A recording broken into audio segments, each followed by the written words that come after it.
आप अपनी रूममेट से रिक्वेस्ट करो कि जब तक अब मैं सोने जा रही हूँ, जब तक मुझे नींद नहीं आ रही है, के टाइम में वो थी आवाज, नॉइस, इस साइड से आवाज।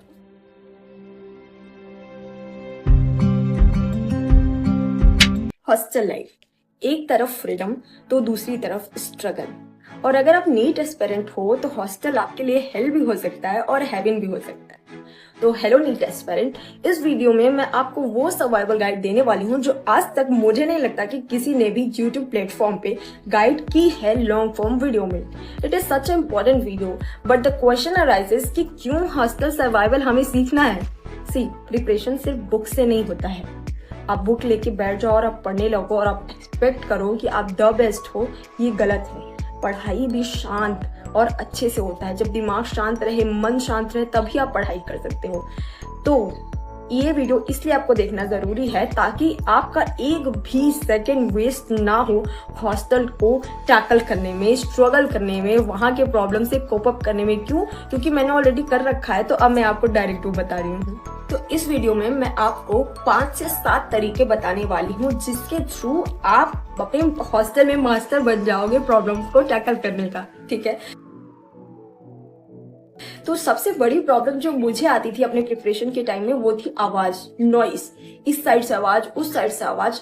अगर मैं सिंगल रूम में भी हूँ या मैं डबल ट्रिपल में भी हूँ तब भी ये प्रॉब्लम रहती है। सी, अगर आप सिंगल रूम में हो तो इसका मतलब ये नहीं है कि आपके लाइफ में कोई प्रॉब्लम नहीं है, होगा। नॉइस का प्रॉब्लम तो हर जगह से होगा। तो उसके लिए 3-4 सिंपल तरीके हैं। सबसे पहला तरीका है कि अगर नॉइस आ रहा है, वो मॉर्निंग का शांत समय नहीं है, तो आप ये कर सकते हो कि उस टाइम पे आप लेक्चर लेने लगो, तो आपका ध्यान लेक्चर में चला जाएगा। ठीक है। और दूसरा तरीका जो मुझे बहुत लेट से पता चला कि एक ईयरबड्स आते हैं 100-200 रुपए के, उसको अपने कान में लगा लो, कॉटन के होते हैं, बड्स होते हैं, तो फिर उसको बगल कोई आवाज आपको नहीं आएगा। आपको लगेगा ये वैक्यूम क्रिएट हो गया है, एकदम शांत, जैसे आजकल रियल बड या किसी भी बड में, हाई क्वालिटी के बड में फीचर होता है। मैं ईयरबड आपको बता रही हूँ, आप डायरेक्ट उठाओ, प्लग करो और आप पढ़ने लगो, आपको दुनिया का कुछ सुनाई नहीं देगा। ठीक है, तो नॉइस से टैकल करने का ये 2 तरीका आपके रूम में बेस्ट है। पर अगर आप डबल या ट्रिपल रूम में हो और वहां पे नॉइस अवॉइड करना मुश्किल हो रहा है, और तब मैं आपको यही कहना चाहूंगी कि you should join library. At least last month में तो आप ज्वाइन कर लो। सिंगल रूम को मैं लाइब्रेरी नहीं सजेस्ट करती, ये आपका पर्सनल चॉइस है। पर अगर आप डबल या ट्रिपल रूम में हो तो you should join library in last month, ताकि आप अपना बेस्ट परफॉर्म कर पाओ। बस ये था नॉइस का। रूममेट, वैसे ये सबसे इंपॉर्टेंट होना चाहिए अगर आप डबल या ट्रिपल रूम में हो, कि रूममेट को हम कैसे हैंडल करें। देखो, अगर रूममेट आपका फ्रेंड है या आपके जान पहचान का है तब तक तो ठीक रहता है, पर अगर ऐसा कुछ नहीं है तो मुश्किल हो सकती है। क्योंकि 2 इंसान, 3 इंसान या जितने भी जन हो उनके साथ सर्वाइव करना पॉसिबल थोड़ा मुश्किल हो जाता है, क्योंकि सबके डिफरेंट थॉट्स हैं। पर ये नहीं है कि आप सर्वाइव कर ही नहीं पाओगे। कुछ सिंपल रूल अपना लो। सबसे पहले तो अपने सामान को एकदम अलग रखो, क्योंकि 80% लड़ाई सामान के वजह से होती है। इधर वो गर्ल्स हॉस्टल हो या वो बॉयज हॉस्टल हो, अगर लड़ाई हो रही है तो कहीं ना कहीं उसमें सामान होता है। तो अपना बेड, अपना टेबल, अपना स्टडी टेबल, अपना लैम्प, अपना लाइट, सब कुछ पार्टीशन में रखो कि देखो ये मेरी चीजें, इसे मैं ही यूज करूंगी, इतनी प्राइवेसी होनी चाहिए। बुक कॉपी शेयर कर सकते हो, क्योंकि ज्ञान तो बांटने से बढ़ता है, तो उसमें आपको नुकसान नहीं होगा। तो बाकी बात सारी चीजें अपना अपना प्राइवेट रखो, तो इससे लड़ाई के चांसेस कम हो जाएंगे। सेकेंड टिप जो मैंने देखी है कि रूममेट की वजह से प्रॉब्लम आती है कॉल की। ठीक है, तो ये रूल बना दो कि रूम के अंदर कोई भी बात नहीं करेगा, किसी को 1 मिनट, 2 मिनट, 5 मिनट, 10 मिनट, चाहे जितना देर बात करना है, रूम के बाहर जाए। रूम में सिर्फ पढ़ाई का इन्वॉल्वमेंट रहेगा। ठीक है। थर्ड, सोने का प्रॉब्लम। ऐसा कई बार होता है कि मैं मान लो मैं मॉर्निंग पर्सन हूँ और दूसरा नाइट पर्सन है, तो ये प्रॉब्लम आती है। इसका भी बहुत सिंपल तरीका है। आप अपनी रूममेट से रिक्वेस्ट करो कि जब तक अब मैं सोने जा रही हूँ, जब तक मुझे नींद नहीं आ रही है, तो आप ऐसा करो कि लेक्चर ले लो, जो कि लाइट ऑफ करके लिया जा सकता है अगर वो रिवीजन लेक्चर हो। और अगर आप लेक्चर नहीं ले सकते तो ऐसी कोई लैंप लाइट रख लो कि जब तक मैं यार सोने वाली हूँ तब तक आप प्लीज लाइट ऑन कर लो, प्यार से रिक्वेस्ट रहो। मैं चाहूंगी कि कभी भी रूममेट से लड़ाई मत करो, क्योंकि inner peace is most important thing in preparation. मैंने कभी अपने किसी रूममेट से लड़ाई नहीं किया है। मुझे कुछ प्रॉब्लम होती थी, मैं अपने मम्मी से बता देती थी, मैं अपने मन को शांत कर लेती थी। मैं कुछ भी किसी के मतलब झगड़ा नहीं करती थी, क्योंकि मुझे लगता था कि मेरे रूम में सिर्फ पॉजिटिविटी रहनी चाहिए। अगर आपका रूममेट आपके साथ कोप अप कर रहा है, आप दोनों अच्छे से सर्वाइव कर रहे हो, तो आप जान लो कि आप बहुत लकी हो। और मैं यही आपको कहूंगी कि जब सब कुछ वर्स्ट हो जाए, जब आपको संभला नहीं जा रहा है कि यार अब इस रूममेट के साथ मेरा सर्वाइवल नहीं है, तब लास्ट ऑप्शन होता है कि आप अपने वार्डन से रिक्वेस्ट करो रूम चेंज के लिए। पर कोशिश करना कि ये भी शांति से हो, किसी को पता ना चले, ताकि कभी भी लड़ाई के चांसेस ना हो। जितना आप कम लड़ाई झगड़े में पड़ोगे उतना आपकी पढ़ाई का ग्राफ बढ़ेगा। डेली रूटीन, हॉस्टल में कई फंक्शन होते हैं। समटाइम ऐसा होता है कि खाना नहीं बन रहा है, समटाइम ऐसा होता है कि आपको बाहर जाना है, समटाइम ऐसा होता है कि रूममेट का कोई आ गया है, बगल में कुछ हो रहा है, बहुत चीज होती है। तो आपको क्या करना है, अपना डेली रूटीन फिक्स करके रखना है। मोस्ट इंपॉर्टेंट होता है आपके सोने का टाइम और आपके उठने का टाइम। अगर ये दो टाइम फिक्स है तो आप मान लो कि आपकी आधी लाइफ सॉर्टेड है। डेली रूटीन में आपको दो चीज और करना है। देखो, सोने और जागने का टाइम फिक्स कर लिए तो आधा जंग डेली रूटीन का आप जीत चुके हो। इसके अलावा आपको हल्का फुल्का वॉक और एक्सरसाइज करना है, ठीक है? क्योंकि वॉक और एक्सरसाइज आप जब करोगे ना तो आपके बॉडी को ये पता चलता रहेगा कि मैं जिंदा हूँ। ये तो एक ही जगह पे बैठे बैठे दिमाग गर्म हो जाता है भाई साहब। और मुझे याद है कि लास्ट टाइम जब मैं टेस्ट देना कम कर दी थी और घर पे बैठ के हॉस्टल में बैठ के पढ़ती थी, मेरे घुटने जाम हो जाते। तो मुझे लगता है यार अभी मेरी उम्र तो इतनी नहीं है जितने मेरे घुटने जाम हो रहे हैं। पर it's not related to your age. It's like आप एक ही जगह पे बैठे हो, पोस्चर चेंज नहीं हो रहा है, सेम पोजीशन सेम पोस्चर, तो बॉडी को क्या ही पता चलेगा कि क्या हो रहा है। उसको तो लगेगा ना सब कुछ जाम होकर रखा है। तो कोशिश करो कि ऐसे आगे पीछे हो के पढ़ो, जैसे मैं वॉक करके पढ़ती थी अगर रूम में ही हूँ। थोड़ा बहुत सुबह उठ के एक्सरसाइज कर लो, टाइम मिले तो 5-10 मिनट मेडिटेशन कर लो। 5-10 मिनट कितना होता है, पर माइंड पे इफेक्ट बहुत ज्यादा होता है, ठीक है? तो ये सब आपको ऐड करना है। पॉइंट है कि हम अपने फोन के आदत को कैसे कंट्रोल करें। देखो, अगर आप स्ट्रॉन्ग माइंड सेट के हो ना तो ये ऑलरेडी आपके लिए बहुत इजी है कि फोन को कंट्रोल करना। आप अपने आप से बोल दो कि नहीं, मुझे नहीं यूज करना है तो मैं नहीं करूंगी, ठीक है? पर ऐसा नहीं है कि सब स्ट्रॉन्ग माइंड सेट के पहले से ही हो जाते हैं। धीरे धीरे माइंड को हमें ट्रेन करना पड़ता है। माइंड एक मशीन की तरह नहीं होती, माइंड एक जानवर की तरह होती है। जैसे आप ट्रेन करोगे वो वैसे बन जाएगी, ठीक है? इट्स नॉट मशीन कि आप ऑर्डर दिए और फटाक से वर्क हो गया। मेहनत लगता है माइंड को ट्रेन करने में, तो वो भी उतना मुश्किल नहीं है। मैं आपको बताती हूँ। देखो, सबसे पहले तो आपको सोशल मीडिया हटा देना है प्रिपरेशन के टाइम में, अगर आप सीरियस हो।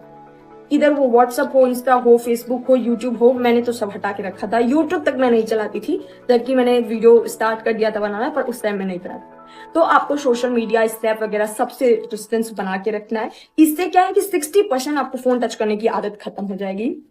रही बात 40% की, तो ऐसा भी होता है कि हमें लगता है कि एक बार देख लें तो वो एक बार आपकी सेहत के लिए हानिकारक हो सकता है। एक बार मत देखिए फोन। तो ये करना है आपको कि लॉक आता है, एक ऐप आते हैं लॉकर ऐप, जिससे आपको फोन को लॉक कर दिया जाएगा। जैसे मैं पढ़ने जा रही हूँ, जैसे मान लो कि मुझे पढ़ना है बायोटेक और उसमें मुझे 2 घंटे लगने वाले हैं एनसीईआरटी और नोट्स को मिला के, तो मैं 2 घंटे का उसमें टाइमर सेट कर दूंगी कि 2 घंटे तक मेरे फोन को लॉक करे।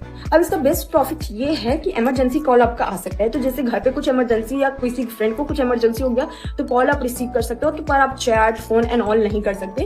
तो फोन लॉक आपको बहुत हेल्प करेगा डेली रूटीन में। अब हम आते हैं 5th पॉइंट पे, दोस्त बनाना। मैं ये तो यही करूंगी कि जितनी दोस्ती हो अपनी कोचिंग तक रखो। हॉस्टल में ये लफड़ा मत पालो, क्योंकि या फिर आप पढ़ सकते हो या फिर आप दोस्ती निभा सकते हो। पर अगर आप लकी हो कि आपका दोस्त टॉपर है तो जरूर जरूर उससे दोस्ती करो, उसके साथ रहो। इससे क्या होगा कि आप सीखोगे कि वो क्या पढ़ रही है या वो क्या पढ़ रहा है, और उसके वजह से आप भी पढ़ पाओगे, ठीक है? और कोशिश करो कि अच्छे दोस्तों के साथ पीयर में पढ़ो। पीयर प्रेशर पड़ेगा, ग्रुप में पढ़ोगे तो आपको लगेगा कि यार सब पढ़ रहे हैं, मेरा तो बहुत कम है। डिस्कस करो उनसे कि तुमने क्या क्या पढ़ा, तुमने क्या क्या पढ़ा। इससे आपके दिमाग को मैसेज मिलेगा कि देखो मुझे भी ये करना है, क्योंकि मेरे रिस्पेक्टिव फ्रेंड्स ने ये कर लिया है। तो अपने प्रोफेसर से जो भी डिस्कस करना है डिस्कस करो। पर स्टिल अगर आप दोस्ती कर रहे हो तो अच्छे लोगों से फ्रेंडशिप करो जो कि आपकी ग्रोथ को बढ़ाएं, आपको सक्सेस के रास्ते पे ले जाएं। आई एम नॉट सेइंग कि आप हर चीज स्टॉप करो, पर क्रैक करने के लिए भी आपको टॉप पे जाना पड़ेगा, आपको गुड वे में जाना पड़ेगा। The most difficult task of hostel, the mess food. Oh my God, mess के खाने से सर्वाइव करने के ट्रिक तो भगवान ही बता सकते हैं, ऐसा मुझे लगता था, अनटिल मैंने ये सोचा कि मुझे ये सब खुद से ही करना पड़ेगा। इसका खाना ऑयली ही रहेगा, ये तुम्हारा घर नहीं है कि तुम्हें बेस्ट खाना मिले। पर आपको क्या करना है, 2 सिंपल हैबिट अपना लो, काफी हेल्पफुल होगा। एक तो डेली एक फ्रूट खाना है, चाहे वो एप्पल हो, चाहे वो कोकोनट हो, कोकोनट वाटर हो। डेली एक फ्रूट आपको लेना है एट एनी कॉस्ट, क्योंकि अब मुझे पता है कि इतनी आपको पॉकेट मनी मिलती है ना कि एक फ्रूट लिया जाए। वो आपकी चॉइस है कि आप नहीं लेते, तो इस पॉकेट मनी का यूज करो इन राइट वे, ताकि बॉडी और माइंड हेल्दी रहेगा। तो आपके पास ऑप्शन ही क्या है, पढ़ना ही पड़ेगा यार। ठीक है। तो एक फ्रूट डेली खाना है। रात में अलार्म सेट कर लो कि मुझे ड्राई फ्रूट भिगोना है, क्योंकि अक्सर हम भूल जाते हैं हॉस्टल में। तो सुबह उठ के ड्राई फ्रूट्स खाओ, दिन भर में एक फ्रूट खाओ। कोशिश करो कि ऑयली खाना अवॉइड करो, जो नाश्ता मिलता है पास्ता समोसा ये सब अवॉइड करो। खुद से घर से लाई बनवा के ले जाओ, चूड़ा वगैरह की नमकीन ले जाओ जो हेल्दी रहे और जो ज़्यादा आप गैस प्रोड्यूस ना करे आपकी बॉडी में, जिससे आपको पढ़ाई में प्रॉब्लम ना हो, कोई भी बीमारी ना हो। क्योंकि अगर बीमारी होती है तो कहीं ना कहीं वो हमारे पढ़ाई पे अफेक्ट करती है। हॉस्टल में सर्वाइव करना अपने आप में ही एक एग्जाम है, एक प्रिपरेशन है। तो अगर आप वो एग्जाम क्रैक कर लेते हो, उसका कोड जान लेते हो प्रिपरेशन का, तो आप अपने लाइफ में कहीं ना कहीं बहुत कुछ सीख लेते हो, कहीं ना कहीं वो सब यूज भी आता है। और हॉस्टल में सर्वाइव करना इट्स लाइक ही एक लाइफ में सर्वाइव करना, क्योंकि जब तक आप घर में रहते हो वो आपका सिक्योर एरिया रहता है, आपको पता रहता है। पर हॉस्टल में सर्वाइव करना इज रियल ट्रिक और सबको आनी चाहिए, ठीक है। तो अगर आप सर्वाइवल इन हॉस्टल सीख जाओगे तो आसान हो जाएगा लाइफ। तो गाइस ये था मेरा हॉस्टल सर्वाइवल टिप्स। होप मैं अपने थ्रू, अपने एक्सपीरियंस के थ्रू आपका कुछ हेल्प कर पाई हूँ। तो आप जो स्ट्रगल फेस करते थे प्लीज उसको कमेंट करो और उसका सॉल्यूशन भी कमेंट करो, ताकि जो बाकी नीट सर्वाइवर हैं वो उससे रिलेट कर पाए और उन्हें भी पता चले कि ये नॉर्मल है स्ट्रगल करना, लाइट ऑन लाइट ऑफ करने का स्ट्रगल, दिन रात का स्ट्रगल, एवरीथिंग इज नॉर्मल। और ऐसे ही रिलेटेबल कंटेंट के लिए प्लीज आप मेरे चैनल को सब्सक्राइब करो, अपने एक्सपीरियंस को कमेंट करो और आप बताओ कि नेक्स्ट आपको क्या चाहिए मेरे चैनल से, मेरे एक्सपीरियंस से आपके सर्वाइवल के लिए। And the most important thing, मैंने ऑलरेडी शॉर्ट नोट्स की टिप्स अपलोड कर रखी है, उसको भी मैं लिंक कर दूंगी, आप वहां से भी चेकआउट करो। और इसके साथ मैं अपनी इस वीडियो को यहीं पे एंड करती हूँ। मिलेंगे नेक्स्ट वीडियो में ऐसी ही रियलिस्टिक और गुड थिंग के लिए। बाय।